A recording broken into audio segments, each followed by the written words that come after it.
హల్లెలూయా! హల్లెలూయా! ఎంతమంది సంతోషంగా ఉన్నారండి? ఆయన సన్నిధిలో ఎప్పుడు ఆనందం ఉంటది. ఆయన సన్నిధిలో ఎప్పుడు సంతోషమే ఉంటది. ఎంతమంది నమ్ముతున్నారు? నమ్మిన ప్రతి ఒక్కరు ఆయన సన్నిధిలో ఆనందం నిశ్చయంగా అనుభవిస్తారు. హల్లెలూయా! సరే వాక్యం చూద్దాం. ప్రాముఖ్యంగా వాక్యం అంటే ఎవరంటే ఆదియందు వాక్యం ఉండెను. వాక్యము దేవుని యొద్ద ఉండెను. వాక్యము దేవుడై ఉండెను. వాక్యము దేవుడై ఉన్నప్పుడు ఎల్లప్పుడూ మన వాక్యంలో చూసినప్పుడు నిశ్చయంగా ఆయన మనకు కనబడతాడు. హల్లెలూయా! ఆయన మనకు కనబడి ప్రతి విషయాన్ని మనకు నేర్పిస్తాడు ఆయన. ఎంతగా మనం నేర్చుకోవడానికి ఇష్టపడుతుంటామో దేవుడు తన సన్నిధిలో అనేక విషయాలు మనకు నేర్పిస్తాడు. దేవుని సన్నిధిలో ఎల్లప్పుడూ ఆశపడేవారిగా ఉండాలి. ఎలా ఉండాలండి? ఆశపడాలి ఆయన సన్నిధిలో. ఎంతగా ఆశపడతామో ఆయన నిశ్చయంగా మనకు ఆయన మాటలు వినిపించి మనకి నేర్పిస్తూనే ఉంటాడు. ఎందుకంటే ప్రాముఖ్యంగా మానవునికి కావాల్సింది ఏంటంటే దేవుని గురించిన విషయాలు విన్న తర్వాత వ్యక్తిగతంగా ప్రతి వ్యక్తి దేవుని సామర్థ్యాన్ని అనుభవించాలని, దేవుడిచ్చే ప్రతి మేలుని అనుభవించాలని జీవితంలో ఆశపడుతుంటాడు. హల్లెలూయా! ప్రతి మనిషికి ఉంటుంది ఇది. ప్రతి మనిషికి ఉన్న ఆశ ఏంటంటే దేవుడు వాక్య రూపంలో ఉన్నాడు కదా! మరి ఆ వాక్య రూపంలో ఉన్న దేవుడిని నేను అనుభవించాలి. నా జీవితంలో ఆయన్ని వ్యక్తిగతంగా అనుభవించి ఎల్లప్పుడూ ముందుకెళ్ళాలని దేవుడు ఆశపడుతుంటాడు. మనం కూడా విని ముందుకెళ్ళాలని కూడా దేవుడు ఆశపడుతుంటాడు. మానవుడు ఎంతగా ఆశపడతాడో దేవుడు దీవించి ముందుకు పంపిస్తూనే ఉంటాడు. హల్లెలూయా! సరే చూడండి. రోమాపత్రిక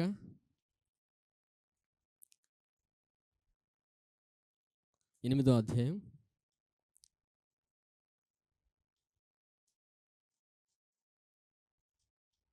8వ అధ్యాయం 5వ వచనం. క్షమించండి. రోమాపత్రిక 5వ అధ్యాయం 8వ వచనం. అయితే దేవుడు మన ఎడల తన ప్రేమను వెల్లడిపరుచుచున్నాడు. ఎట్లనగా మనమింకను పాపులమై ఉండగానే క్రీస్తు మన కొరకు చనిపోయెను. క్రీస్తు ఎప్పుడు చనిపోయారండి?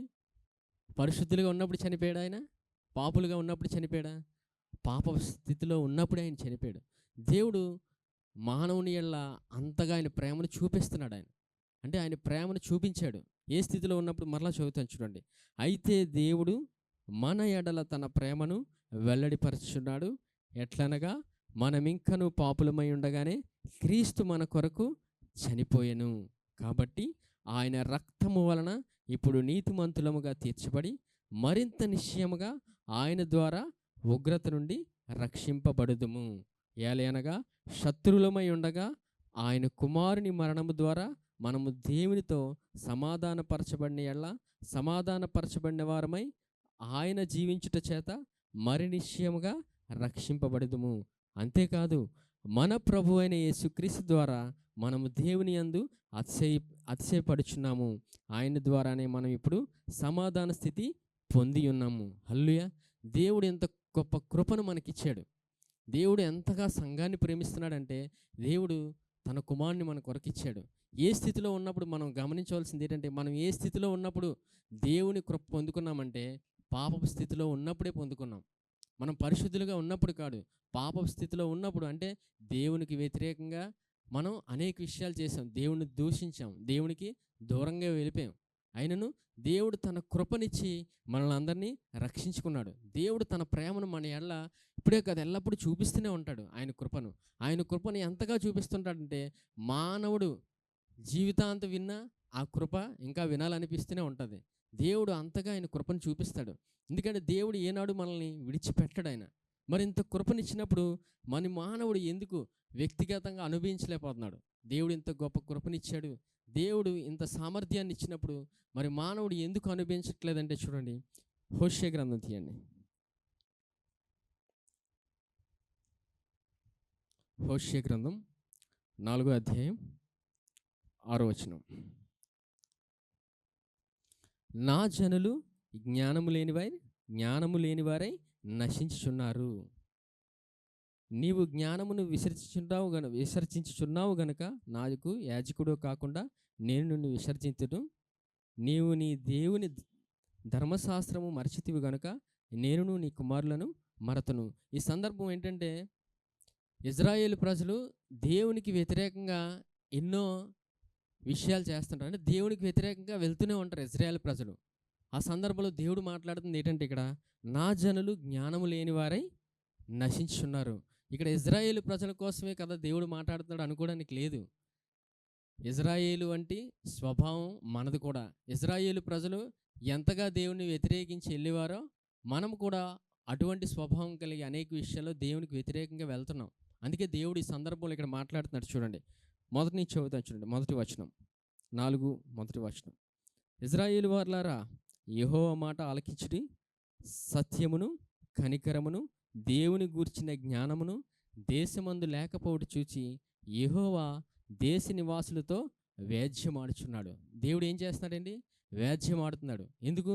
వీరు దేవుని జ్ఞానాన్ని విడిచిపెట్టి వారికి నచ్చినట్టు వ్యవహరిస్తున్నారు. అంటే ఎలా వ్యవహరిస్తున్నారో చూడండి. 2వ వచనం. అబద్ధ సాక్ష్యము పలుకుటయు, అబద్ధమాడుటయు, హత్య చేయుటయు, దొంగిలించుటయు, వ్యభిచరించుటయు వాడుకయ్యను జనులు కన్నము వేసెదరు, మానక నరహత్య చేసెదరు. కాబట్టి దేశము ప్రలాపించున్నది, దాని పశువులను ఆకాశ పశువులను కాపురస్తులందరూ క్షీణించుచున్నారు, సముద్ర మత్స్యములు కూడా గతించిపోవచ్చున్నవి.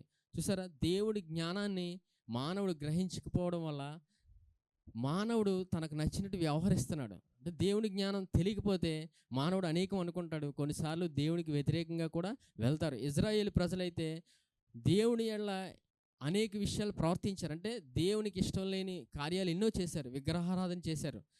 నిజమైన దేవుని విడిచిపెట్టి అనేకసార్లు విగ్రహారాధన చేశారు. పాత నిబంధనలో మనం గమనిస్తే మోషే నాయకత్వంలో ఇజ్రాయేల్ ప్రజలు దేవుడికి వ్యతిరేకంగా ఎన్నో పనులు చేశారు. దేవుడికి వ్యతిరేకంగా అంటే అక్కడ నాయకుడికి కూడా వ్యతిరేకంగా వెళ్ళారు. నాయకుడిని వాళ్ళు అంగీకరించలేని స్థితిలోకి వెళ్ళినప్పుడు దేవునికి వ్యతిరేకంగా వెళ్ళినట్టే.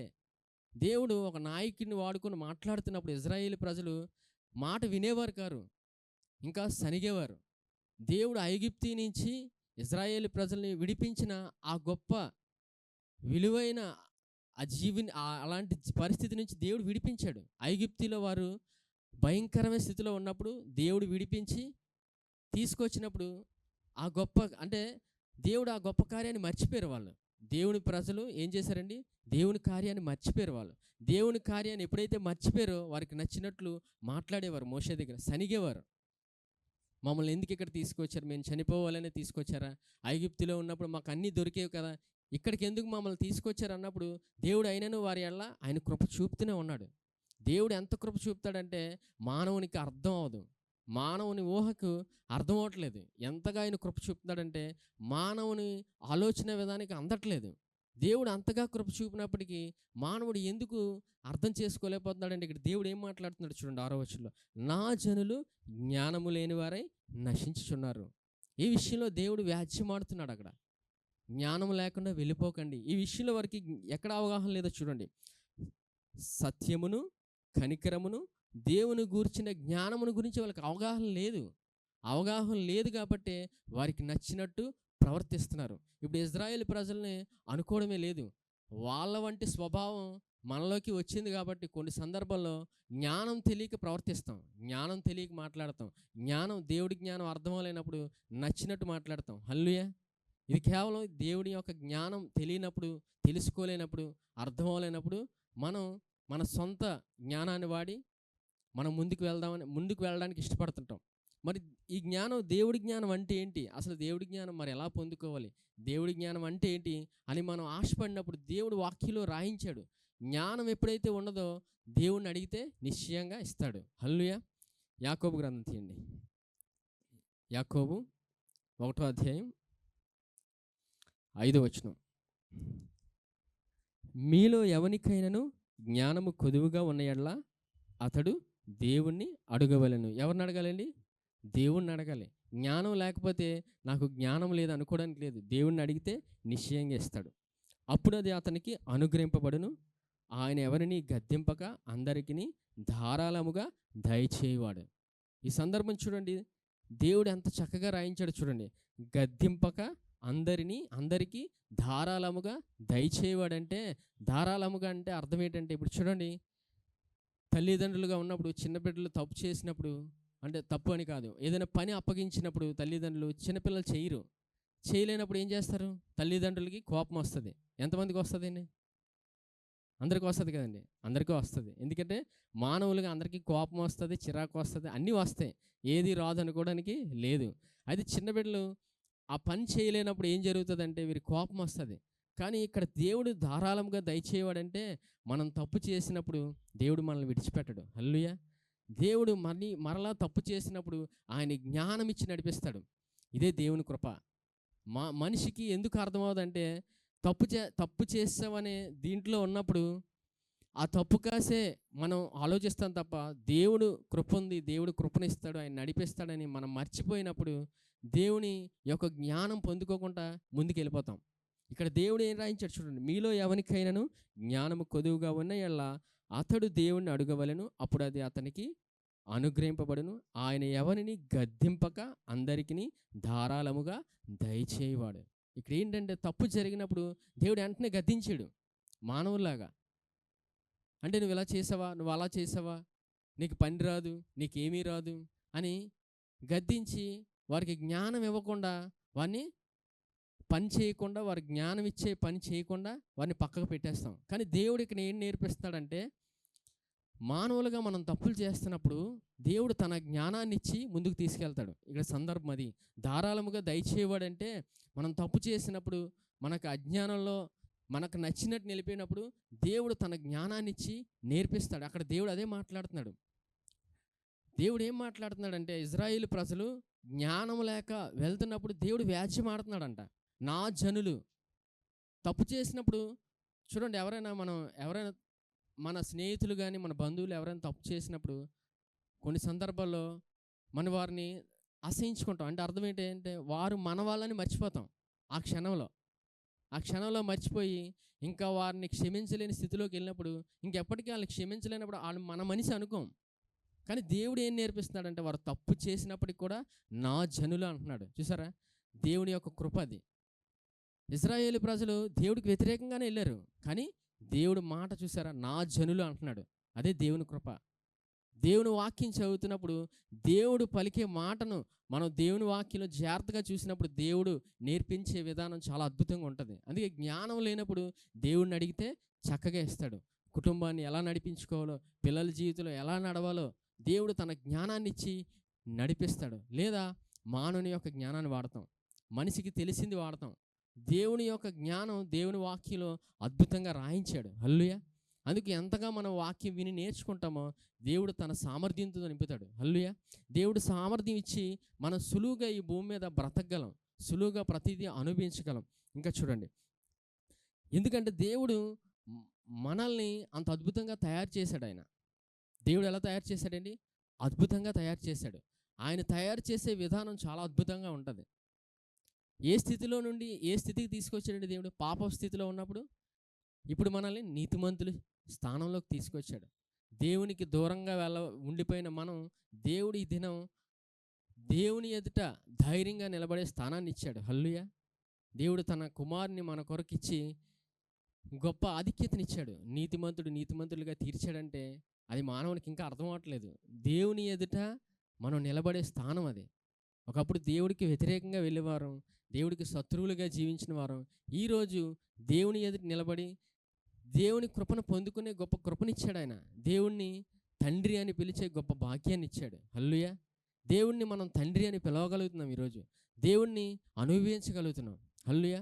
ఇంకా మరలా దేవుణ్ణి ఎందుకు మరి మనం అనుభవించలేకపోతున్నాం, ఇంకా మనం వ్యక్తిగత జీవితంలో మనం వెళ్ళలేకపోతున్నాం అంటే ఒకటే, దానికి జ్ఞానం లేకపోవడమే. ప్రాముఖ్యంగా చూడండి, మీకు సులువుగా అర్థమయ్యే రీతిలో చెప్తాను. మొబైల్ ఎంతమందికి ఉన్నాయండి? మొబైల్ ఫోన్స్ అందరి దగ్గర ఉన్నాయి. ఇప్పుడు ప్రతి మనిషి దగ్గర ఒక ఫోన్ కాదు, 2 ఉన్నాయి, కొంతమంది దగ్గర 3 కూడా ఉన్నాయి. హల్లెలూయా. అంతగా అభివృద్ధి చెందారు. అంటే ఫోన్ విషయంలో ఎందుకు చెప్తున్నానంటే, ఒక మొబైల్ ఫోన్ తీసుకోండి, మనం వాడుతున్న ఒక ఫోన్ 1 సంవత్సరం వాడిన తర్వాత దానికన్నా ప్రత్యేకమైనది ఇంకోటి ఎదుగుతాం. అంటే ఈ సంవత్సరం వాడిన తర్వాత దానిలోని విషయాలన్నీ తెలిసిన తర్వాత ఇంకా కొన్ని తెలుసుకోవాలని ఇంకో కొత్త ఫోన్కి వెళ్తాం. ఐఫోన్ కానీ ఇంకే ఫోన్ అయినా, ఐఫోన్ అయితే బ్రాండ్, తర్వాత ఇంకెక్కువ ఫీచర్స్ అంటే దానికి ఎక్కువ మనకు ఉపయోగపడేది వెతుక్కుంటాం. మొబైల్లో మనకు ఉపయోగపడింది అది ఎంత విలువ పెట్టైనా కొనుక్కుంటాం. అవునా? ఎంతమంది కొన్నారని కొంటాం. ఎందుకంటే అంత అద్భుతంగా ఉంటుంది. ఎక్కువ విలువ చేస్తున్నప్పుడు అది అంత అద్భుతంగా మనకు ఉపయోగపడుతుందని కొనుక్కుంటాం. అవునా? అది మనకు వాడడం రాకపోయినా కొనుక్కుంటాం. అవునా? కొంటారు, ప్రతి ఒక్కరు కొంటూనే ఉంటారు. ఎందుకంటే చెప్తున్నాను, మొబైల్ ఫోన్ కొన్న తర్వాత వాడడం రాకపోతే కొన్నాం కానీ వాడడం రావట్లేదు. అంటే ఇక్కడ అర్థం ఏంటంటే దాని దాని గురించి అది తయారు చేసి అది ఎలా తయారు చేయబడింది, ఎలాగ మన దగ్గరికి వచ్చింది అనే విషయం మనకు తెలియనప్పుడు, దాని గురించి అర్థం అవ్వలేనప్పుడు దాన్నే జ్ఞానం లేకపోవడం అంటారు. అంటే అర్థం ఏంటంటే ఇక్కడ కొన్నాం కానీ ఎలా వాడాలో తెలీదు, అది ఎలా తయారు చేయబడిందో తెలీదు. అలా తెలియకపోవడమే జ్ఞానం లేకపోవడం. దేవుడు కూడా మనల్ని ఎంత అద్భుతంగా తయారు చేశాడో, ఈ భూమి మీద మనల్ని పంపించిన తర్వాత, దేవునికి వ్యతిరేకంగా వెళ్ళిన తర్వాత, దేవుని నుంచి దూరంగా వెళ్ళిపోయిన తర్వాత మరలా ఆయనకి మనకి గొప్ప స్థానాన్ని ఇచ్చాడు ఆయన. హల్లెలూయా. చూడండి, ఒక సందర్భం ఉంటాను, మనల్ని ఎంత అద్భుతంగా తయారు చేశాడో. 2 కొరింథీ అండి, 2 కొరింథీ 5వ అధ్యాయం 17వ వచనం. 2 కొరింథీ 5వ అధ్యాయం 17వ వచనం.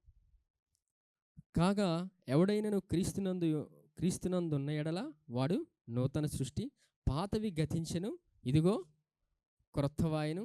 సమస్తము దేవుని వలనైనవి, ఆయన మనలను క్రీస్తు ద్వారా తనతో సమాధానపరచుకొని ఆ సమాధాన పరచు పరిచర్యను మాకు అనుగ్రహించెను. చూసారా, ఇక్కడ దేవుడు ఎంత చక్కగా రాయించాడో. ఎవడైనను క్రీస్తునందున్న ఎడల వాడు నూతన సృష్టి. నూతన సృష్టిగా ఆయన చేశాడు, అంటే ఆయన తయారు చేశాడు మనల్ని. ఈ నూతన సృష్టిగా తయారు చేయడం అంటే ఏంటి?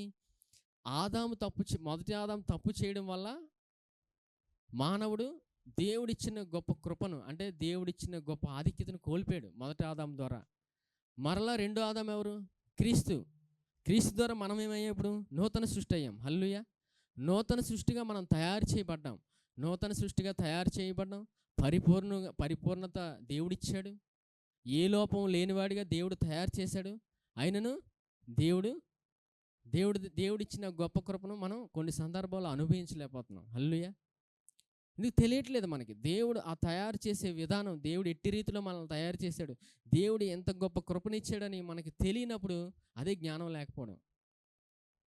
దేవుడు ఎలా మనల్ని తయారు చేశాడు, ఇంత గొప్ప కృపనిచ్చాడు కదా, ఇంకేం ఉంచాడని వాక్యం విని తెలుసుకుంటున్నప్పుడు జ్ఞానంతో నింపబడతాం.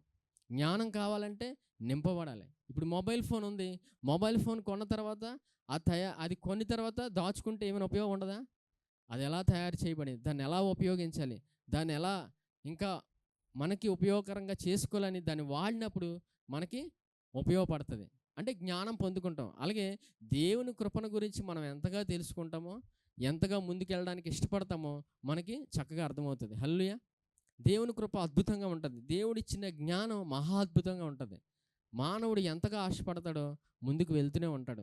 అలాగే చూడండి, వాక్యంలో ఎప్పుడు మనం క్రీస్తుని చూస్తే అర్థమవుతుంది. హల్లెలూయా. ఎప్పుడు క్రీస్తుని చూడాలండి. ప్రాముఖ్యంగా వాక్యంలో క్రీస్తుని చూస్తేనే అర్థమవుతుంది వాక్యం. ఇంకేం చూసినా అర్థం అవ్వదు. హల్లెలూయా. ఏ మానవుని చూసినా అర్థం అవ్వదు. అంటే ఇక్కడ అర్థం ఏంటంటే ప్రాముఖ్యం అనేది క్రీస్తునే చూడాలి. క్రీస్తుని చూస్తేనే వాక్యం అర్థమవుతుంది.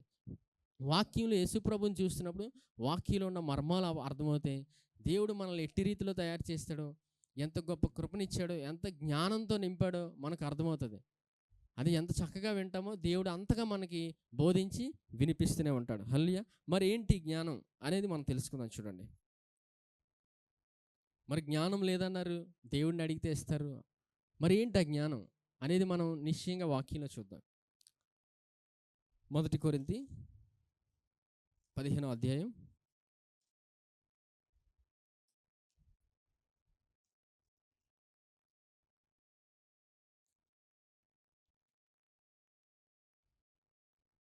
1 కొరింథీ 15వ అధ్యాయం 45వ వచనం. ఇందు విషయమై ఆదామును మొదటి మనుష్యుడు జీవించి ప్రాణి ఆయనని వ్రాయబడి ఉన్నది. కడపటి ఆదాము జీవింపచేయు ఆత్మయాయను. ఆత్మ సంబంధమైనది మొదటి కలిగినది కాదు, ప్రకృతి సంబంధమైనదే మొదటి కలిగినది, తరువాత ఆత్మ సంబంధమైనది. 47వ వచనం. మొదటి మనుష్యుడు భూ సంబంధి అయి మట్టిలో నుండి పుట్టినవాడు. చూసారా, మొదటి మనుషుడు ఎవరండి? మట్టిలో నుంచి వచ్చాడంట. ఎవరా మొదటి మనుషుడు? ఆదాము. రెండవ మనుషుడు పరలోకము నుండి వచ్చినవాడు. రెండో మనుషుడు ఎవరండి? పరలోకం నుండి వచ్చినవాడు. ఎవరైనా? యేసుప్రభు. మంటి నుండి పుట్టినవాడు ఎవడో మంటి నుండి పుట్టినవారును అట్టివారే, పరలోక సంబంధి ఎట్టివాడో పరలోక సంబంధులను అట్టివారే, మరియు మనం మట్టి నుండి పుట్టిన వాని పోలికను ధరించిన ప్రకారము పరలోక సంబంధి పోలికయు ధరింతుము. హల్లెలూయా. చూసారు దేవుడు ఎంత గొప్ప కృపనిచ్చాడో. ఇది దేవుడి జ్ఞానం అండి. దేవుడి జ్ఞానం ఎంతగా అర్థమవుతుంటుందో అంతగా అభివృద్ధి చెందుతాం. నిశ్చయంగా అభివృద్ధి చెందుతూనే ఉంటాం. హల్లెలూయా. దేవుని కృప ఎంత అద్భుతంగా ఉంది. మళ్ళీ 49వ వచనం చూడండి. మరియు మనం మంటి నుండి పుట్టిన వాని పోలికను ధరించిన ప్రకారము పరలోక సంబంధి పోలికయు ధరింతుము. మొదట ఎవరి పోలిక ధరించామండి? మొదటి ఆదాము. మొదటి ఆదాము పోలిక ధరించడం వల్ల మనం ఏమయ్యాం? మట్టివారం అయిపోయాం. అవునా? మట్టివారం అయిపోయాం. అన్ని మట్టి ఆలోచనలే. అవునండి, అన్ని మట్టి ఆలోచనే. ఒకటి స్థిరమైన ఆలోచన ఉండదు. అంటే అర్థం ఏంటంటే మనం మొదట మట్టి నుండి పోలికిన వచ్చిన మనిషిని పోలికను ధరించాం మనం. ఇప్పుడు చూడండి, మనం సంఘంలో కాకుండా బయట చూస్తుంటాం మనుషుల్ని. ఎవరికి నచ్చినట్టు వాళ్ళు వ్యవహరిస్తుంటారు. అవునా? ఎవరికి నచ్చినట్టు, ఎవరికి నచ్చింది వారికి తోచింది చేసుకెళ్ళిపోతుంటారు. ఇంకా వారికి అది వారి జీవితంలో వారికి నచ్చింది అనుకొని వారి జ్ఞానంతో నడుస్తుంటారు. అవునా? ఆ జ్ఞానం ఎక్కడి నుంచి రాబడింది? మొదటి ఆదాం నుంచి రాబడింది. అందుకే మనుషుడు నచ్చినట్టు వ్యవహరిస్తూనే ఉంటాడు. చూడండి, మొదటి ఆదాం వల్ల ఏం జరిగిందండి? మొదటే హత్య జరిగింది. ఎంతమందికి తెలుసు? మొట్టమొదటే హత్య జరిగిందండి. చూసారా? మొదటి ఆదాం నుంచి వచ్చిన జ్ఞానం ఏం చేసిందో? మొదటి ఆదాం నుంచి వచ్చిన జ్ఞానం ఏది? ఈ భూలోక సంబంధమైన జ్ఞానం. అది అంటే మొదటి నుంచి వచ్చిన ఆదాము నుంచి ఎవరు వచ్చారండి? తర్వాత ఆదాము అవ్వకి ఎవరు పుట్టారు? కయీను హేబేలు. కయీను హేబేలు పుట్టిన తర్వాత సొంత అన్నయ్య తమ్ముడిని చంపేస్తాడు. హల్లెలూయా. సొంత అన్నయ్య తమ్ముడిని చంపేస్తాడు. ఇది మన భూమి మీద మనుషులు చూసి, ఓహో ఇది మనిషి చంపేసుకుంటాడు కదా, అమ్మో ఇంత భయంకరంగా ఉంటారా బయట మనుషులు అనుకోవడానికి లేదు. అసలు అది మొదటి నుంచే రాబడింది. మనిషిని చంపుకోవడం, మనిషి అసహించుకోవడం, మనిషి ఎడల ప్రేమ చూపకపోవడం, కృతజ్ఞత లేకపోవడం, ఇవన్నీ మొదటి ఆదాయం నుంచి వచ్చాయి. కాబట్టి ఇప్పుడు ఉన్న భూమి మీద ఉన్న మనుషులు అలా ప్రవర్తిస్తున్నారు. బయట ఇంకా ప్రవర్తిస్తూనే ఉన్నారు. జ్ఞానం తెలియకపోతే ఇంకా అలా ప్రవర్తిస్తూనే ఉంటారు. ఇజ్రాయేలు ప్రజలు అలా ప్రవర్తించడానికి కారణం ఏంటండి? మొదటి ఆదాం నుంచి వచ్చింది కాబట్టి అలా ప్రవర్తిస్తున్నారు. అప్పటికి యేసుప్రభు వారు వచ్చారా? రాలేదు. మరి ఇప్పుడు ఆయన వచ్చారు. మనం ఆయన తర్వాత వారం. హల్లెలూయా. ఈ విషయంలో ప్రతి క్షణం ఆనందించాలండి. మనం యేసు ప్రభు తర్వాత వారం అంటే ఎంత గొప్ప కృపను పొందుకున్నామో చూడండి. హల్లెలూయా. ఎంతమందికి ఆనందం కలుగుతుందండి? మనం యేసు ప్రభు తర్వాత వారం అంటే హృదయం ఆనందంతో నిండిపోలే. హల్లెలూయా. ఇజ్రాయేలు ప్రజలు టైంలో యేసు ప్రభు రాలేదు ఆయన. అందుకే వారు నచ్చినట్టు వ్యవహరించడం, ఇష్టం వచ్చినట్టు వ్యవహరించేవారు. దేవుడికి వ్యతిరేకంగానే వెళ్ళేవారు. దేవుడు ఇది చేయొద్దంటే అదే చేసేవారు. అంటే అర్థం ఏంటి? మరి జ్ఞానం లేదు. దేవుడు ఆ సందర్భంలో అదే మాట్లాడుతున్నారు. నా జనులు జ్ఞానం లేక నశించిపోతున్నారు. దేవుడి జ్ఞానం లేకపోతే మనిషి ఎప్పుడు లోపం లేనివాడిగానే ఉండిపోతాడు. మనిషి లోపం లేనివాడు కూడా ఈ భూమి మీద బ్రతికివచ్చు. అజ్ఞానంగా వెళ్ళిపోవచ్చు. కుటుంబాలు కట్టబడవు, పిల్లల జీవితాలు కట్టబడవు. తల్లిదండ్రులకి కూడా జ్ఞానం లేనప్పుడు, జ్ఞానంలో లోపం ఉన్నప్పుడు పిల్లలకి ఏం నేర్పిస్తాం? జ్ఞానంలో లోపం ఉన్నప్పుడు ఏం నేర్పించలేం. జ్ఞానం అనేది దేవుని కృపలో ఉంది. హల్లెలూయా. తర్వాత అదే చూద్దామండి. దేవుడు ఎంత చక్కగా తన వాక్యంలో రాయించి మనకు పెట్టాడంటే దేవుడు అంత కృపనిచ్చాడు. మనం యేసు ప్రభు తర్వాత వారం అన్నప్పుడే మన హృదయం ఎప్పుడు ఆనందంతో నిండిపోవాలి. అంతగా ఆయన కృపనిచ్చాడు. దేవుడు మన కొరకు ఆయన ప్రాణాన్ని ఇచ్చాడు. దేవుడు తన కుమారుణ్ణి మన కోసం ఇచ్చాడు. హల్లెలూయా. దేవుడి దగ్గర ఇంకేం లేదు ఇవ్వడానికి. దేవుడి దగ్గర ఇంకేమీ లేదు ఇవ్వడానికి. ఆయన్ని మన కొరకు ఇచ్చాడు. హల్లెలూయా. ప్రతిదినము ఆయన్ని చూస్తే చాలు అనిపిస్తుంది. ఇంక జీవితం అన్నీ జరుగుతాయండి. ఫలించి అభివృద్ధి చెందుతాం. ఆదాము అవ్వకి దేవుడు అదే చెప్పాడు, ఫలించి అభివృద్ధి చెందమన్నాడు. మళ్ళీ ఫలించి అభివృద్ధి చెందడం అంటే మానవులు ఏం ఆలోచిస్తారంటే ఫలం ఒకటే చూస్తారు, అభివృద్ధి చూడరు. ఫలం వేరు, అభివృద్ధి వేరు. హల్లెలూయా. ఫలం వేరు, అభివృద్ధి వేరు. ఫలం అంటే భూమి మీద సాధారణంగా చూడండి, ఉద్యోగం తర్వాత డబ్బు తర్వాత డబ్బు వచ్చిన తర్వాత మంచి సంబంధం, వివాహం, పిల్లలు, ఇవన్నీ ఫలాలు. హల్లెలూయా. ఇవన్నీ ఫలాలేండి. ఇవి అభివృద్ధి అనుకోకండి. ఇవి అభివృద్ధి కాదు ఇది. అభివృద్ధి అంటే దేవుని కృపను గురించి ఎంతగా తెలుసుకుంటామో, ఆయన వాక్యం వింటామో, వ్యక్తిగతంగా, సంఘంగా, కుటుంబంగా దేవుని కృపలో మనం అభివృద్ధి చెందుతాం. హల్లెలూయా. ఆలోచన విధానంలో అభివృద్ధి చెందుతాం. ప్రతి విషయంలో అభివృద్ధి చెందుతాం. అభివృద్ధిలో ఉన్న వ్యక్తి ఎప్పుడు ఫెయిల్ అవ్వడు. హల్లెలూయా. ఎప్పుడు అభివృద్ధి చెందుతూనే ఉంటాడు. ఫలంలో ఉన్న వ్యక్తి ఫెయిల్ అయ్యే అవకాశం ఉంటుంది. హల్లెలూయా. అభివృద్ధి చెందే వ్యక్తికి ఎప్పుడు ఫెయిల్యూర్ ఉండదు. ఎందుకంటే ఆయన కృపను గురించి, ఆయన వాక్యం గురించి మన వాక్యం ఎంతగా తెలుసుకొని కృపలో ఎదుగుతుంటామో అభివృద్ధి చెందుతూనే ఉంటాం. ఆలోచన విధానంలో అభివృద్ధి చెందుతాం. ప్రవర్తించే విధానంలో అభివృద్ధి చెందుతాం. అది క్రమక్రమంగా జరుగుతుంది. ఒకేసారి రాదండి. క్రమక్రమంగా 30 60 100 దేవుడు ఇస్తాడు. హల్లెలూయా. దేవుని దగ్గర ఎంత ఓపికగా ఉండి నేర్చుకుంటామో దేవుడు నేర్పిస్తూనే ఉంటాడు. సరే, హల్లెలూయా. సరే, చూడండి ఇప్పుడు 49వ వచనం. మరియు మనం మంటి నుండి పుట్టిన పోలికను ధరించిన ప్రకారము పరలోక సంబంధి పోలికయు ధరింతుము. హల్లెలూయా. పరలోక సంబంధి పోలిక కూడా ధరించామంట. మంటి నుండి వచ్చిన పోలిక ఎలా ఉంది చూసారు కదా. ఇప్పటివరకు దేవుడు మనకు నేర్పించాడు. మంటి నుంచిన వ్యక్తి నచ్చినట్టు వ్యవహరిస్తారు. ఆ వ్యవహరించే విధానానికి అంత ఉండదు. చూసిన వ్యక్తికి కూడా అర్థమవుదు ఇలా ప్రవర్తించారనేది. మంటి నుండి వచ్చే జ్ఞానం అలా ఉంటుంది. కానీ పరలోకం నుంచి వచ్చే జ్ఞానం అంతకంతకు ఆ వ్యక్తి అభివృద్ధి చెందుతూనే ఉంటాడు. పరలోకం నుంచి వచ్చే జ్ఞానం అంత అద్భుతంగా ఉంటుందండి. హల్లెలూయా. మరి చూద్దాంలేండి. ఈ మంటి నుండి వచ్చే జ్ఞానము, ఈ పరలోక సంబంధియగు జ్ఞానం ఏంటనేది కూడా దేవుడు చక్కగా రాయించాడు. హల్లెలూయా. ఈ క్రమంలో చూస్తే దేవుడి దగ్గర ఎప్పుడు రెండు అనే సంఖ్య చాలా ప్రాముఖ్యమండి. హల్లెలూయా. ఇక్కడ కూడా 2 ఉంది. అదే చెప్తున్నాను. ఒకటి ఏంటండి, మంటి నుండి వచ్చే మనిషి ఆదాము. రెండో ఆదాము యేసుప్రభు. అంటే 1 2 అనేది చాలా ప్రాముఖ్యమైన నెంబర్. ఒకసారి ఆదికాండం తీయండి. ఆదికాండం 2వ అధ్యాయం 9వ వచనం. ఆదికాండం 2వ అధ్యాయం 9వ వచనం. మరియు దేవుడైన యెహోవా చూపునకు రమ్యమైనది, ఆహారమునకు మంచిదియునైన ప్రతి వృక్షమును ఆ తోట మధ్యను, జీవవృక్షమును, మంచి చెట్లు తెలివినిచ్చే వృక్షమును నేల నుండి మొలిపించెను. దేవుడు చాలా వృక్షాలు పెట్టాడండి. తర్వాత 2 వృక్షాలు పెట్టాడు చూడండి. జీవవృక్షమును మంచి చెట్ల వృక్షము దేవుడు పెట్టాడు. తర్వాత చూడండి 16వ వచనం. మరియు దేవుడైన యెహోవా ఈ తోటలోనున్న ప్రతి వృక్ష ఫలమును నీవు నిరభ్యంతరముగా తినవచ్చును, అయితే మంచి చెడ్ల తెలివినిచ్చే వృక్ష ఫలమును తినకూడదు. నీవు వాటిని తిని దినమున నిశ్చయముగా చచ్చెదవని నరునికి ఆజ్ఞాపించెను. హల్లెలూయా. ఇక్కడ ఏం జరిగిందండి? దేవుడు 2 వృక్షాలు పెట్టాడు. జీవవృక్షం, రెండోది మంచి చెట్ల వృక్షం. అవునా? దేవుడు ఏం చెప్పాడు? ఆదాము అవ్వకి తినొద్దని చెప్పాడు. దేవుడు ఏం చెప్పాడండి? దేన్ని తినొద్దన్నాడు? మంచి చెట్ల తెలివినిచ్చే వృక్షాన్ని తినొద్దన్నాడు. ఇంకేమైనా తినమన్నాడు. హల్లెలూయా.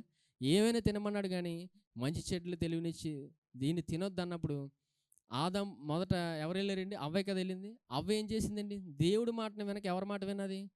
అపవాది మాట విన్నది. ఎవరి మాట విన్నదండి? అపవాది మాట విన్నది. అపవాది మాట విని ఏం చేసింది? దేవుడు ఏదైతే మంచి చెట్లు తెలివినిచ్చి పండు తినొద్దు అన్నాడో అదే తిన్నది. హల్లెలూయా. అది తినమని ఏమైంది? చనిపోయారంటే మరి బ్రతికే ఉన్నారు కానీ చనిపోవడం అంటే వారు ఆత్మీయంగా చనిపోయారు. అంటే దేవుడిచ్చిన గొప్ప స్థానం నుంచి వాళ్ళు పడిపోయారు. హల్లెలూయా. చనిపోవడం అంటే అదేంటి? దేవుడితోని సహవాసంతోని దేవుడితో ఎల్లప్పుడూ నడిచే ఆదాము అవ్వ దేవుడితో నడిచే ఆ స్థానాన్ని కోల్పోయారు. అది మరలా ఎవరి వల్ల వచ్చిందండి? 2వ ఆదాము వల్ల వచ్చింది. హల్లెలూయా. పరలోక సంబంధియగు మనిషి ద్వారా వచ్చింది. ఆయన ఎవరండి? యేసు ప్రభు ద్వారా మరలా ఇంత గొప్ప కృపను మనం పొందుకున్నాం. అందుకే 2 అనేది ప్రాముఖ్యం. చెప్తా. 2 అనేది కూడా ఎందుకు దేవుడు మెన్షన్ చేశాడంటే మన జీవితంలో కూడా ఎల్లప్పుడూ 2 కనబడుతూనే ఉంటాయి. 2 దారులు. అవునా? హైవేలో వెళ్తున్నప్పుడు ఎన్ని దారులు కనబడతాయండి? 2, రైట్ లెఫ్ట్. అవునా? ఎక్కడికి వెళ్ళినా 2 కనబడతాయి. చూసారా? మన జీవితంలో కూడా 2 కనబడతాయి. ఎటు వెళ్తాం అనేది మనిషి జ్ఞానమా, దేవుడి జ్ఞానమా?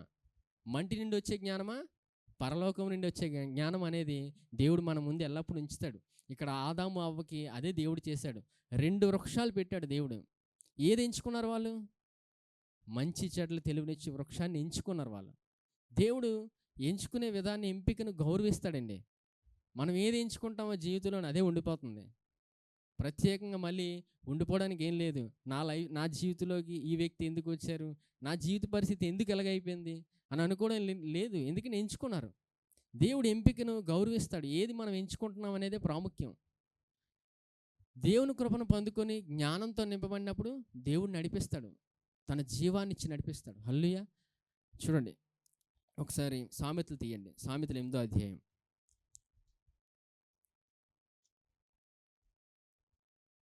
సామెతలు 8వ అధ్యాయం తీయండి.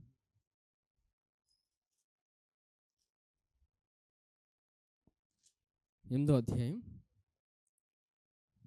35వ వచనం.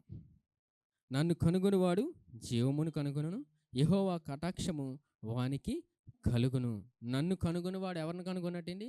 జీవమును కనుగొంటాడు. హల్లెలూయా. నన్ను అంటే ఎవరండి అక్కడ?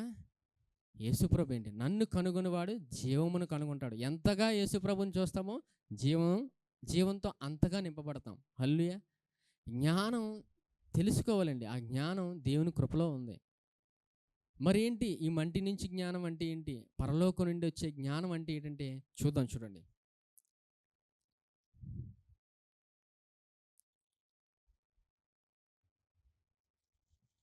హెబ్రీయులకు రాసిన పత్రిక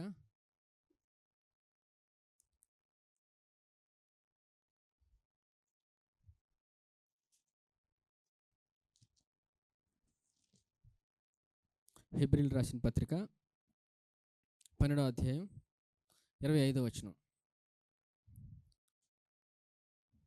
మీకు బుద్ధి చెప్పుచున్నవానిని నిరాకరింపకుండునట్లు చూచుకొనుడి. వారు భూమి మీద నుండి బుద్ధి చెప్పిన వారిని నిరాకరించినప్పుడు తప్పించుకొనక పోయిన ఎడల పరలోకం నుండి బుద్ధి చెప్పుచున్న వారిని విసర్జించు మనము తప్పించుకొనపోవుట మరి నిశ్చయము కదా. హల్లెలూయా. ఈ సందర్భం అర్థమైందండి. మళ్ళీ చదువుతాను చూడండి. మరి ఇక్కడ సందర్భం ఏంటంటే పరలోక జ్ఞానం ఏంటి, మంటి నుండి వచ్చి జ్ఞానం ఏంటనేది మనకు అర్థమవుతే ఈ వాక్యం చూస్తే అర్థమవుతుంది. చూడండి 25వ వచనం. మీకు బుద్ధి చెప్పుచున్న వారిని నిరాకరింపకున్నట్టు చూచుకొనడి. వారు భూమి మీద నుండి బుద్ధి చెప్పిన వారిని నిరాకరించినప్పుడు తప్పించుకొనకపోయిన ఎడల. ఇక్కడ ఏంటంటే భూమి మీద నుండి బుద్ధి చెప్పబడుతుందండి. భూమి మీద నుండి బుద్ధి చెప్పబడుతుందంటే అది ధర్మశాస్త్రం. అది. హల్లెలూయా. రెండవది, పరలోకము నుండి బుద్ధి చెప్పుచున్న వాడిని విసర్జించు మనము తప్పించుకొనకపోవుట మరి నిశ్చయము కదా. భూమి మీద నుంచి జ్ఞానం చెప్పబడిందండి. ఒకప్పుడు 10 ఆజ్ఞలు చెప్పబడ్డాయి. ఏ మానవుడైనా పాటించగలిగాడా? ఏ మానవుడు పాటించలేడు. అది ఏ మానవుడు వల్ల జరగదు. వారు ప్రయత్నించారు కానీ వారి వల్ల అయ్యిందా? అవ్వలేదు. వారు దేవుడి మాట చెప్తున్నప్పటికీ వారు వినేవారా? వినలేదు. వారికి నచ్చినట్టు వ్యవహరించి లోపం ఉన్నవారిగానే ప్రవర్తించారు. అనేక మంది వారి జీవితంలోనే అనేక కోల్పోయారు పాత నిబంధనలు. అంటే భూమి మీద నుండి వచ్చిన జ్ఞానం ఏంటి? 10 ఆజ్ఞలు ఏ మనిషి పాటించలేపాడు. వారు ఎవరు నెరవేర్చారండి? మళ్ళీ ఎవరు చేశారు? అది మళ్ళీ ఎవరు నెరవేర్చడానికి వచ్చారు? మత్తయి సువార్త 5వ అధ్యాయం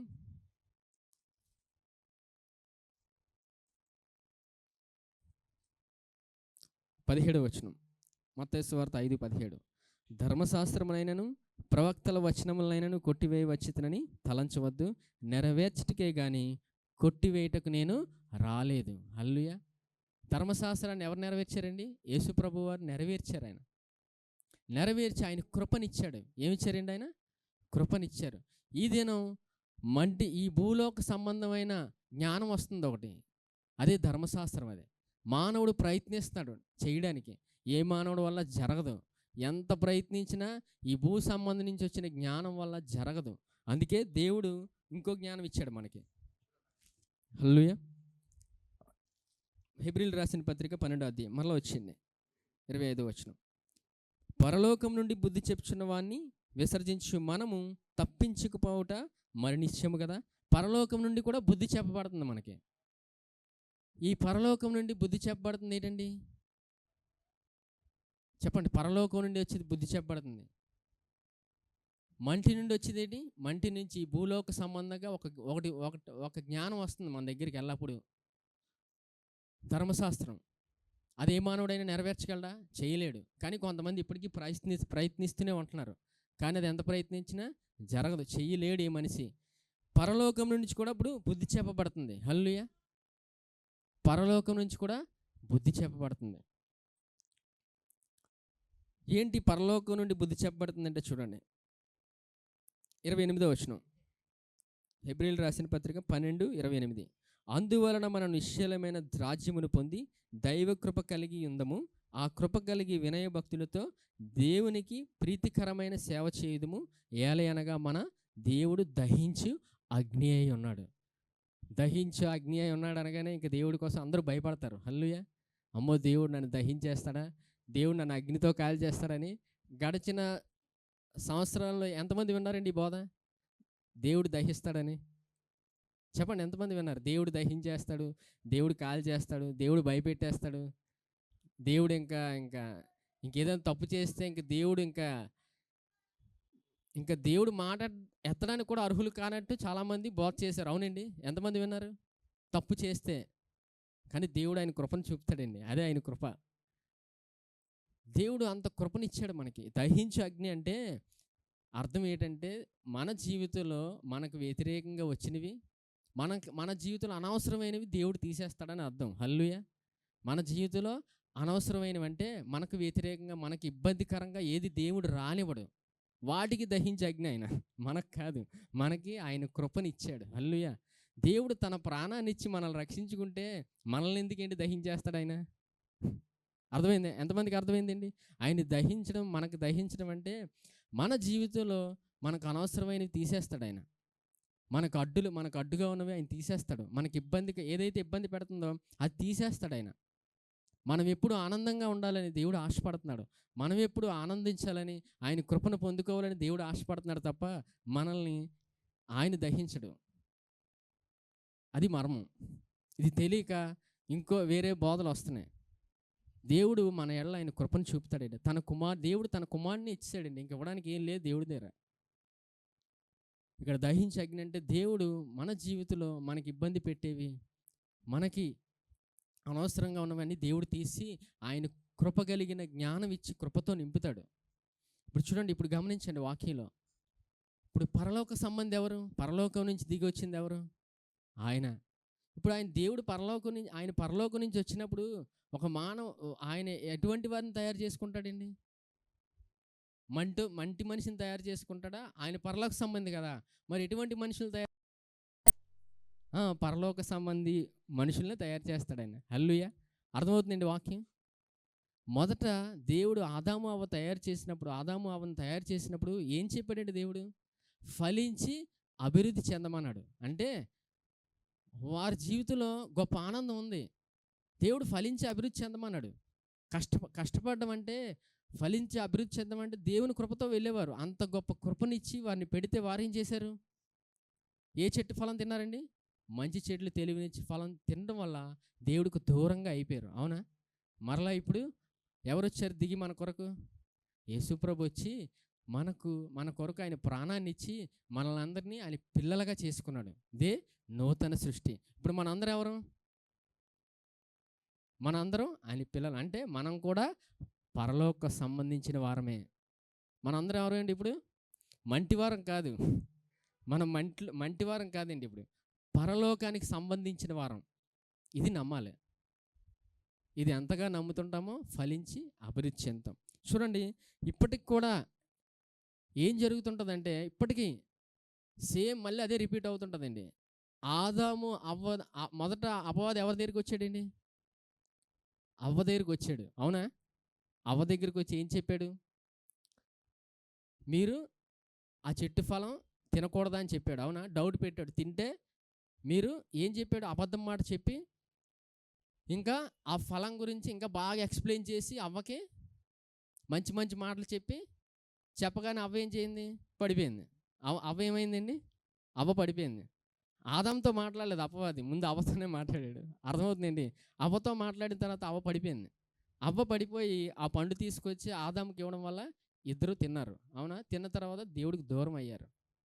ఇక్కడ ఏం జరుగుతుందంటే దేవుడు తన కృపనిచ్చి మనకి ఎంత అద్భుతంగా నేర్పించాడంటే మరలా ఆయనే వచ్చి మనకి ఆయన కృపనిస్తున్నాడు. మరలా అక్కడ ఏం సందర్భం జరిగింది? అపవాది వచ్చి వాళ్ళని మోసగించి ఆ పండు తినేలా చేశాడు. ఇప్పటికి కూడా దేవుడు తన కృపనిచ్చి మనకు ముందుకు తీసుకెళ్తుంటే అపవాది కొన్ని సందర్భాల్లో మన దగ్గరికి వస్తున్నాడు.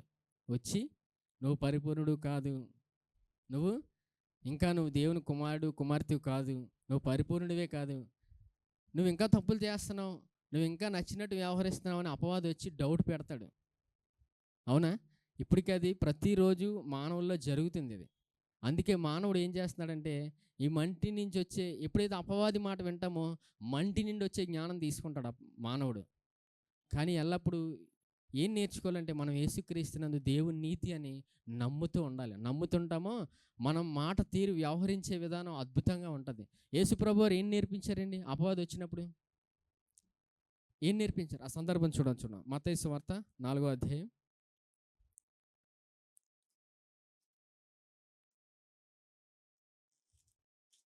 మత్తయి సువార్త 4వ అధ్యాయం 3వ వచనం. 4:3. ఆ శోధకుడు ఆయన వద్దకు వచ్చి నీవు దేవుని కుమారుడు అయితే. చూసారా?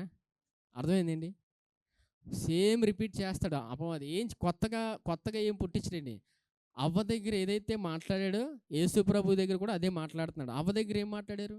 మీరు ఆ పండు తింటే మీరు అద్భుతంగా తయారవు, దేవుడు ఇలా చెప్పాడు, అది అబద్ధం అని నచ్చిన మాటలు పలికి మోసగించాడు. మరలా యేసు ప్రభు దగ్గరికి వచ్చి ఏం మాట్లాడుతున్నాడు? యేసైతో నీవు దేవుని కుమారుడు అయితే. ఆయన ఎవరండి? ఆయన దేవుని కుమారుడే. అపవాది ఏం చెప్తున్నాడు? డౌట్ పెడుతున్నాడు. ఇదే మానవుని జీవితంలో ఇదే జరుగుతుందండి. దేవుని కుమారుడు దేవుని కుమార్తెగా చేసిన తర్వాత అపవాది వచ్చి నువ్వు దేవుని కుమారుడు కాదు, నువ్వు దేవుని కుమార్తెవు కాదు, నువ్వు అసలు పరిపూర్ణంగా చేయబడలేదు, నీలో బోల్డ్ లోపాలు ఉన్నాయి, నువ్వు ప్రతిదినము తప్పులు చేస్తూనే ఉన్నావు అని అపవాది మోసగిస్తుంటాడు. ఆ సమయంలో ఏం చేయాలి? నేను ఎలాగెళ్ళినప్పుడు యేసుప్రభు ఆయన నేర్పించారు. చూడండి 3వ వచనం. ఆ శోధకుడు ఆయన వద్దకు వచ్చి నీవు దేవుని కుమారుడు అయితే ఈ రాళ్ళు రొట్టెలాగినట్లా ఆజ్ఞాపించుమనెను. హల్లెలూయా. ఏం చెప్పాడండి యేసుప్రభు? ఆయన అపవాది ఏం చెప్తున్నాడు? దేవుని కుమారుడు అయితే ఈ రాళ్ళు రొట్టెలాగినట్లు ఆజ్ఞాపించమనను. అందుకైన యేసుప్రభు మాట్లాడుతున్నారు. చూడండి. అందుకైన మనుషుడు రొట్టె వలన మాత్రము కాదు కానీ దేవుని నోట నుండి వచ్చి ప్రతి మాట వలనను జీవించనని వ్రాయబడి ఉన్నది. యేసుప్రభు వారు ఏం మాట్లాడారండి? మనుషుడు రొట్టె వలన మాత్రము కాదు కానీ దేవుడి నోట నుండి వచ్చి ప్రతి మాట వలనను జీవించనని పలికారు ఆయన. ఈ దినం అపవాది వచ్చి మనల్ని మోసగించిన మాటలు పలికినప్పుడు నువ్వు దేవుని కుమారుడు కాదు, నువ్వు కుమార్తె కాదు అన్నప్పుడు పలకాల్సిన మాట ఏంటండి? నేను యేసుక్రీస్తునందు దేవుని నీతిని అని ప్రతిదినము ప్రతిక్షణం పలుకుతున్నప్పుడు అపవాది పారిపోతాడు. హల్లెలూయా. దేవుడు పనిచేస్తాడండి. ఎంతమంది నమ్ముతున్నారు? దేవుడు నిశ్చయంగా పనిచేస్తాడు. యేసుక్రీస్తునందు దేవుని నీతి అనే మాట పలికినప్పుడు నిశ్చయంగా దేవుడు పనిచేస్తాడు. దేవుడు అదే నేర్పిస్తున్నాడు మనకి ఇక్కడ. యేసు ప్రభు దగ్గరికే వచ్చి మోసగిద్దామని ప్రయత్నించాడు. అవునా? నీవు దేవుని కుమారుడు అయితే అన్నాడు. ఈ సందర్భం చూస్తే ఇంకా చాలా ఉంటాయి. నువ్వు దేవుని కుమారుడు అయితే అంటే అపవాది ప్రయత్నం అది. హెబ్రీయులకు రాసిన పత్రిక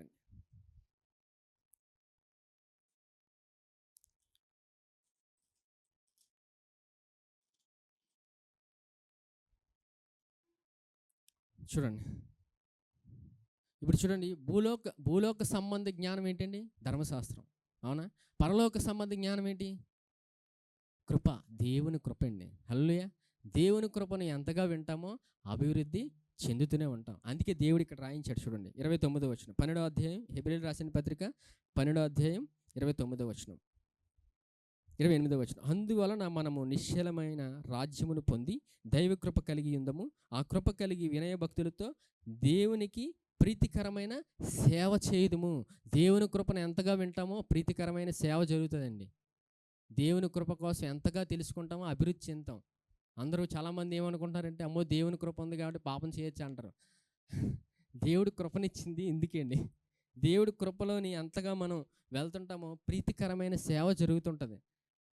దేవుడు నడిపిస్తుంటాడు. హల్లెలూయా. దేవుడు నడిపిస్తాడండి. దేవుడు ప్రతిదినము మన జీవితంలో ఆయన నడిపించి మనల్ని ముందుకు తీసుకెళ్తాడు. మరి నాకు ఎలా తెలుస్తుంది? మరి నేను ఇప్పుడు పరలోక సంబంధిని కదా, దేవుడిని, అవును నేను పరలోక సంబంధినే కదా, దేవుడు నన్ను చేశాడు కదా అని ఎలాగెళ్ళాలి? మరి ఏంటి ధర్మశాస్త్రం? మరి భూ సంబంధమైన ధర్మశాస్త్రం. పరలోకం నుంచి వచ్చింది యేసుప్రభు వారి కృప ద్వారా నేను ఆయన కృపను పొందుకొని పరలోక సంబంధిని అయ్యాను కదా అని దేవుడు వాక్యలో మనం నేర్చుకున్న తర్వాత మరి ఎలా నమ్మాలి అన్నప్పుడు మనకు ఒక ప్రశ్న వస్తుంది. నేను ఎలా నమ్మాలి? చాలా సులువండి అది. చాలా సులువు. దేవుడు వాక్యం ఎంత అద్భుతంగా సులువుగా ఉంటుందంటే ఆయన జ్ఞానం అంత సులువుగా ఉంటుంది. చూడండి, యేసు ప్రభు నమ్మకం ముందు మనందరం ఎవరమండి? అందరము పాపులమే. ఎందుకంటే ఆదాము నుంచి వచ్చిన సంతతి, వారసత్వంగా వచ్చిన ప్రతి ఏ మానవుడైనా పాపే. చేసినా చేయకపోనండి. చాలామంది అంటారు పాపం చేస్తే కాదు, పాపం చేయకపోయినా పాపే. ఎందుకు? పుట్టడమే పాపంలో నుంచి వచ్చాడు. చూడండి, ఇక్కడ కీర్తనలు తీయండి ఒకసారి. 51వ కీర్తన.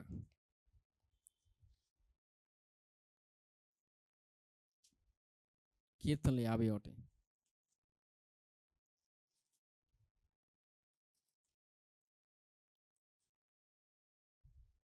51వ కీర్తన 5వ వచనం.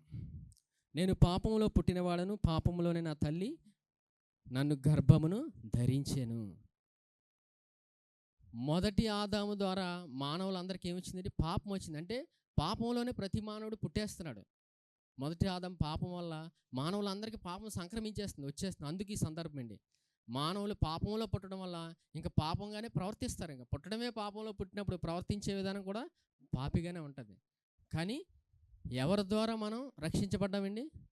యేసు ప్రభు కృప ద్వారా మనం రక్షించబడి నీతిమంతులుగా తీర్చబడ్డాం. అంటే ముందు పాపి స్థానంలో ఉన్నప్పుడు తర్వాత నీతిమంతులుగా ఎలాగయ్యామండి? చెప్పండి, ఎలాగయ్యాం? రక్షణ ఎలా పొందుకున్నాం? నిజమేనండి, యేసు ప్రభు నమ్మాం. నమ్మకం అండి. ఒక్క నమ్మకంలో అంత మార్పు జరిగింది. హల్లెలూయా. ఆ స్థితిలో ఉన్నప్పుడు ఈ స్థానంకి ఎలాగొచ్చామంటే నమ్మాం. నమ్మే కృప ఆయన ఇచ్చాడు. ఆయన తండ్రి ఆకర్షించాడు మనల్ని. తండ్రి ఆకర్షించి ఆయన నమ్మే కృప ఇచ్చినప్పుడు మనం నమ్మాం యేసుక్రీస్తునందు దేవుని నీతి అని. ఇప్పుడు మనం నీతి అనే స్థానం పొందుకున్నాం. హల్లెలూయా. నమ్మకమండి. ఇప్పుడు అలాగే ప్రతిదినం మనం నమ్మాల్సింది ఏంటంటే మనం పరలోక సంబంధి అని. ఎవరి ద్వారా? యేసు ప్రభు ద్వారా మనం పరలోక సంబంధులం అని మనం నమ్ముతున్నప్పుడు ప్రతిదినం అలాగే ప్రవర్తిస్తాం. హల్లెలూయా. ప్రతిదినం ప్రతి క్షణం మన జీవితంలో అలాగే ప్రవర్తిస్తాం.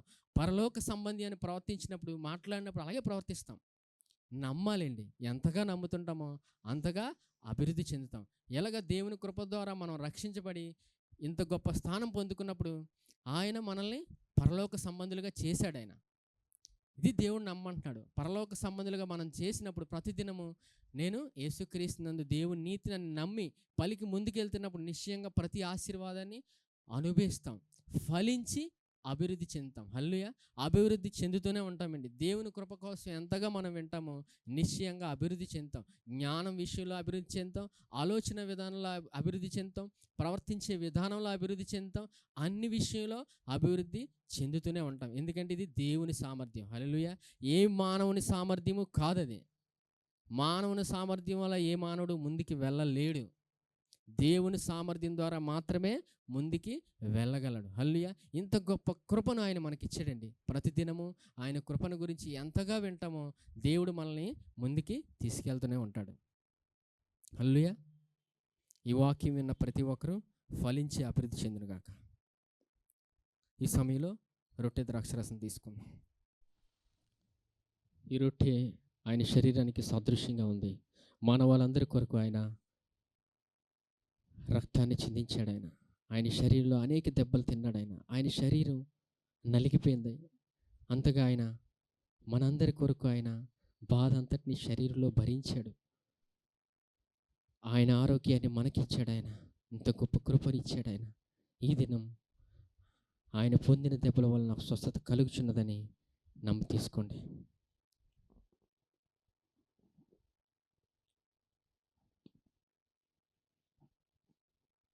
ఈ పాత్రలోనిది ఆయన రక్తానికి సాదృశ్యంగా ఉంది. మానవాళ్ళందరి కొరకు ఆయన రక్తాన్ని చిందిస్తూనే ఉన్నాడు. ఎంతగానో చిందించాడు ఆయన రక్తాన్ని. ప్రతి మానవుడు రక్షించబడాలని సిలువలో ఆయన రక్తం అంతా చిందించాడు. ఆయన రక్తం అంతా చిందించాడు. ఆయన రక్తంతో మనల్ని కడిగి నీతిమంతురాలుగా ఆయన తీర్చాడు. దినం మనం ఎల్లప్పుడూ నీతిమంతుడు నమ్మి ముందుకెళ్తూనే ఉండాలి. ఈ సమయంలో కూడా నేను యేసుక్రీస్తునందు దేవుని నీతిని నమ్మి తీసుకోండి.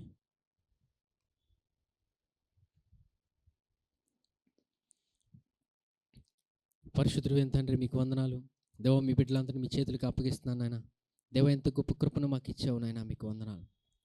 దేవా, మమ్మల్ని అందరినీ పరలోక సంబంధులుగా మమ్మల్ని చేసుకున్నారయ్యా, మీకు వందనాలు. ఎంత గొప్ప కృపనిచ్చావయ్యా దేవా. మీకు దూరస్తులుగా, మీకు వ్యతిరేకస్తులుగా ఉన్న మమ్మల్ని దేవా మీ కృపతో రక్షించుకొని ఈ దినం నీతిమంతులుగా మమ్మల్ని చేసుకున్నారయ్యా. ఇంత గొప్ప ఆధిక్యతను మాకు ఇచ్చావు నాయన, ఇంత గొప్ప కృపనిచ్చావయ్యా. ఎల్లప్పుడూ మీరే మమ్మల్ని నడిపిస్తున్నారు, మీకు వందనాలు. అందుకే నాయన, ఎల్లప్పుడూ మీ కృపను గురించి మేము వింటూ ముందుకెళ్ళే గొప్ప కృపలో నడిపించండి నాయన. ఎల్లప్పుడూ మేము పరలోక సంబంధంలో నమ్మి ముందుకెళ్ళే గొప్ప కృపను మాకు దయచేయండి అయ్యా. నమ్మే విషయంలో మా కృపను దయచేయండి అయ్యా. జ్ఞానం దయచేయండి అయ్యా. మీ సామర్థ్యం మాకు దయచేయండి నాయన. నమ్మే విషయంలో మీ కృపను, మీ జ్ఞానంతో నడిపించమని మీ బిడ్డలందరినీ మీ చేతులకు అప్పగిస్తాను నాయన. అలాగే నాన్న, వారి ఉద్యోగరీత్యా, వారి వ్యాపారీత్యా మీ జ్ఞానం, మీ కృపను దయచేయండి నాయన. ఎవరికైనా నాన్న ఇబ్బందికరమైన పరిస్థితి ఉంటే తీసివేయండి నాయన. మీ కృపను దయచేయండి నాయన. దేవా, ఎటువంటి కుటుంబాలు, ఎటువంటి సమస్యలు, నాన్న ఇబ్బందులు ఉంటే, అసమాధాన స్థితి ఉంటే సమాధానం దయచేయండి నాన్న. మీ కృపను దయచేయండి అయ్యా. మీ కృపను దయచేయండి నాన్న. మీ జ్ఞానం దయచేయమని దేవా, మా అందరికీ మీ వాక్యం వినే సామర్థ్యం దయచేయమని, వినగలిగే హృదయం దయచేయమని, మమ్మల్ని అందరినీ మీరే నడిపించి మహిమ ఘనత పొందుకోమని నజరేయుడైన యేసుక్రీస్తు నామములో అడుగుచున్నాం తండ్రి. ఆమేన్. యెహోవా నిన్ను ఆశీర్వదించి నిన్ను కాపాడును గాక. యెహోవా తన సన్నిధి కాంతి ప్రకాశింపచేసి నిన్ను కరుణించుగాక. యెహోవా తన సన్నిధి కాంతి ఉదయింపచేసి నీకు సమాధానము కలుగు చేయునుగాక. ఆమేన్.